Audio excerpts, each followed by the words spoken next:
दुबे जी के पास आता हूँ, पहले थोड़ी-सी उनको व्यंग्यात्मक शैली के अंदर मैं कुछ उनसे कमेंट सुन लूँ पहले, ताकि थोड़ा-सा मेरा मूड भी थोड़ा-सा हल्का हो जाए। हल्का इसलिए हो जाए कि कई बार ना अडानी पर बात करते हैं तो मन भारी हो जाता है सर। फिर डर लगता है कि शाम तक पता नहीं क्या अपने कपड़े लत्ते भी ना उतर जाएँ सर। क्या भरोसा है इन लोगों का? कोई नीचे वाला कोई ऐसा जज आ जाए जो कि सिविल जज से भी नीचे वाला होता है, आजकल तो सीएमएम है, सीएमएम से नीचे वाले भी कोई असिस्टेंट जज आ जाएगा, वो आते सार ही तुरंत एक फैसला कर देगा। इन सब के ऊपर पूरा का पूरा मॉरेटोरियम, सबको बंद कर दो जी अंदर, सबको दिनेश ऐसे जी, कर दो। जी सर, कुछ ऐसा देखिए बचा श्राद्ध बचा पक्ष लीजिएगा चल मुझे रहा भी आप है सर, बचा लीजिएगा। और दो कौवे लोकतंत्र की मुंडेर पर काव काव कर रहे हैं। हाँ,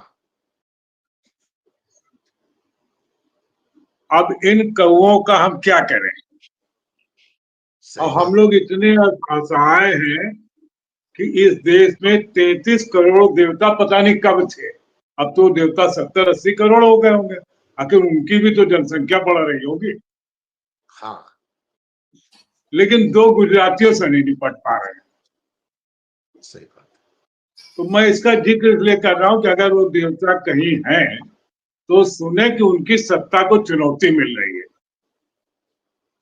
अगर 80 करोड़ लोग दो कौर से न निपट पाए तो या तो फिर देवता और देवी जो कहा जाता है वो सब फ्रॉड है, या वो भी इनके फ्रॉड में अडानी अंबानी के चक्कर फंस गए। बड़ी विचित्र स्थिति है। आज ही मैंने पढ़ा कि वो जो हिंडनबर्ग की रिपोर्ट थी उसकी आधार वो सेबी ने कह दिया कि नहीं, सारे आरोपों से मुक्त कर दिया। ऐसा होना भी था, इसमें कोई आश्चर्य की बात नहीं है, क्योंकि 2 साल पहले मेरे ख्याल 2 साल हो गए होंगे, अपने चंद्रचूड़ साहब ने सेबी को दिया था कि आप लोग इसकी जांच कीजिए। और आज मैं चंद्रचूड़ का जब चरित्र मेरे सामने आता तो मुझे लगता कि यार आदमी बहुत घुटे हुआ था। जब कोर्ट में बैठकर टिप्पणियां करता था तो लगता था कि आग लग जाएगी, और हमारे आपके पढ़े लिखे लोग फंस जाते थे उसके वाद जाल में। यार ये सीधे सीधे ऐसा कर आप कैसे बेवकूफ बना पाए। लेकिन जब प्रधानमंत्री जी उनके यहाँ ढोलक बजाने पहुंच गए तो हम समझ गए कि हम लोग फंस गए यार। जितना पढ़ा लिखा जिंदगी में, और मैं तो 19 साल की उम्र से पत्रकार हूँ, लगभग 55-60 साल हो गए होंगे। मुझे लगा कुछ पढ़ा लिखा नहीं, सब बेकार गया, इस आदमी को समझ नहीं पाए। अब दूसरा मेरा जो भ्रम टूटने वाला है वो गवई साहब पर है। देखिए कौन लोग, जो लोग अंबेडकर जैसे सुप्रीम कोर्ट के जज बने और हमको ब्राह्मण को गाली दे रहे हैं कि साहब ये लोग आगे नहीं बढ़ने देते, हमने कहा भाई बढ़ जाओ आगे। अंबेडकर साहब ने व्यवस्था कर रखी, जगह जगह जा रहे हैं, पैर छुआ रहे हैं, और ब्राह्मण पैर छुआ तो उसको गाली दे रहे हैं कि साहब ये ब्राह्मणवादी व्यवस्था ठीक नहीं है। मैं इसका कोई समर्थन नहीं करता। हमारा कोई पैर छू ले बहुत अच्छे, और न छुए तो उससे नाराज होने की जरूरत है। एक परंपरा है, हम बहुत लोग नमस्कार करते हैं एक दूसरे को, कुछ लोग नमस्कार नहीं करते। एक आध लोग तो ऐसे भी हमने देखे जो हंसने वाले हो, अगर आप उनको नमस्कार करते हो तो हंसना रोक देते कि कहीं इस हंसने से आपको कुछ खुशी मिल जाए और उनके खजाने से कुछ लूट जाए। तो मैं आ रहा हूं बिहार गवाही पर। लगातार जिस ढंग के कारनामे वो कर रहे हैं और जिस अंबेडकर की वजह से वो बढ़े, उसी अंबेडकर का नाम मिटा रहे हैं। अभी आप लोगों ने बताया उनके भतीजे को जब बनाना था, तो यही तो हम कह ही रहे हैं कि भाई फिर आप में और दूसरे में क्या अंतर है। वो तो जो चपरासी भर्ती हो रहा वो भी अपना भतीजा रखवाना चाहता, क्लर्क भी रखवाना चाहता, उसके खिलाफ आप जांच बैठा देते हैं। आप चूंकि जज है इसलिए आपके खिलाफ जांच नहीं होगा। अच्छा चलिए आपने बना दिया, इसके बावजूद अगर आप में हिम्मत है, साहस है, तो तमाम फैसले आप ऐसे ले सकते हैं जो जिससे लोगों को ये न लगे कि आप दिख गए। तो मुझे अब ऐसा लगता है कि अब हम लोगों को गोदी मीडिया जो चल रहा था, गोदी जुडिशरी का भी शब्द चलेगा, गोदी जज, क्योंकि लगातार हो रहा है और आप सोशल मीडिया को रोक नहीं सकते। जो अल्टरनेट मीडिया किसी भी दिन शुरू हो जाएंगे, क्योंकि अभी जो सिविल कोर्ट ने किया पत्रकारों के मामले में, ये नियम है कि एक्स पार्टी कोई जजमेंट नहीं हो सकता। हमारे खिलाफ खुद मैं विभिन्न परिस्थितियों में जहां पर तमाम मुकदमे मानहानि के चले, और उसमें बाकायदा जज लिखता था कि नहीं नहीं एक डेट दे दीजिए, उनको आने दीजिए।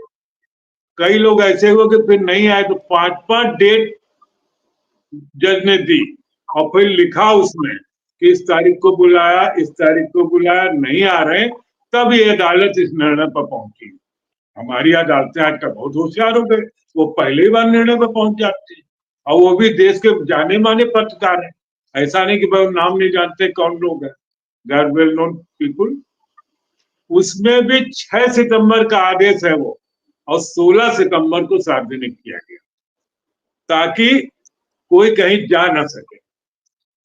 तो मैं तो सोचता जज साहब ने लिखा ही नहीं, वो तो कहीं से लिखा लिखा आया कि ये कर देना है। ये ताकत कहां से मिलती? ये ताकत ऊपर से मिलती है। आप तो साहब संपादक है, हम भी कई अखबारों संपादक रहे।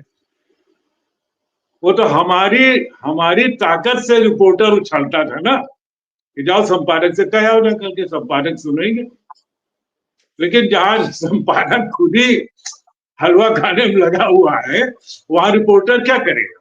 तो हम उन सिविल जज को कुछ नहीं कहते, ठीक है, उनको सोचना चाहिए कि भगवान ने आपको एक अच्छी खासी नौकरी दे रखी है, मान सम्मान दे रखा। मैं जिस बिल्डिंग में रहता इसमें ही हमारे जजेस रहते हैं, मेरे पड़ोस में डिस्ट्रिक्ट जज रहते हैं। हम लोग कभी नहीं मिलते हैं, होली दिवाली पे नमस्कार हो गई तो भाई ठीक है, एक सिस्टम बना हुआ है, हम आपके उस गौरव को घटाना नहीं, जबकि किससे सब पता रहते कि कहाँ कौन हो रहा है। ठीक है, हम उसमें पार्ट नहीं होना चाहते कि कुछ मान सम्मान बना रहे। हमारे पास एक ले दे करके वही एक शीर्ष संस्था रहेगी जिससे हम उम्मीद करते हैं। तो 16 तारीख को वो जारी किया गया ताकि, और इधर सूचना प्रसारण मंत्रालय तैयार बैठा था कि बस फटीफट हमको कर देना। अब लोगों पर आज जब वो अपील हुई है तो एक जज ने कहा है कि बगैर सुने कैसे आदेश दे दिया गया, और एक दूसरी बेंच ने जजमेंट रिजर्व कर दिया। एक कॉमन सेंस की बात है। आज जो सेबी ने किया चंद्रचूड़ की कृपा से, और उनकी जो सेबी की पूर्व थी माधुरी बुच, वो तो पता चला कि खुली जज से, और जिन जिन कंपनियों का निर्णय करती थी उन सब में उनके फाइनेंशियल रिश्ते थे, और खूब छापा। ये क्यों किया जाता है और इसका प्रचार भी होता है? देखिए, इसके पहले भी सरकारों में थोड़ा बहुत ओबलाइज किया जाता है, लोगों छिपा के किया जाता था कि पता न चले। अब हम लोग कभी मान लीजिए इन्वेस्टिगेटिव रिपोर्टिंग में कुछ लिख दिया, आज इसका प्रचार किया जाता है कि हे बेईमानों, हे भ्रष्ट लोगों, तुम हमारी ओर ध्यान रखो, अगर तुम हमारा ख्याल रखोगे हम तुम्हारा ख्याल रखेंगे। और चंद्रचूड़ ने जाते जाते जो न्यायपालिका के आंच से पट्टी हटा दी, वो बहुत बड़ा संदेश था कि अब देख के जजमेंट होगा, नियम और कानून से नहीं होगा। तो अब हो रहा है। अंबानी साहब का आपने देखा ही कि कैसे साहब उस सुप्रीम कोर्ट ने जो एक, और देखिए क्या क्या हम लोग हर बार मूर्ख बनते हैं। प्रचार हुआ बड़ा भारी, और ये सब भी ऊपर से ही आता है। जस्टिस चेलमेश्वर बना दिए गए हैं जिनका बहुत बड़ा रिकॉर्ड, अच्छा रिकॉर्ड, भाई पता नहीं कहाँ रिकॉर्ड बदला था। उन्होंने 19 दिन के अंदर सारी रिपोर्ट दे दी। वर्ल्ड वाइड मामला था कि कौन कौन से क्या करने, अगर उसकी कायदे से जांच होती तो 6 महीने लगते उसकी जांच होने।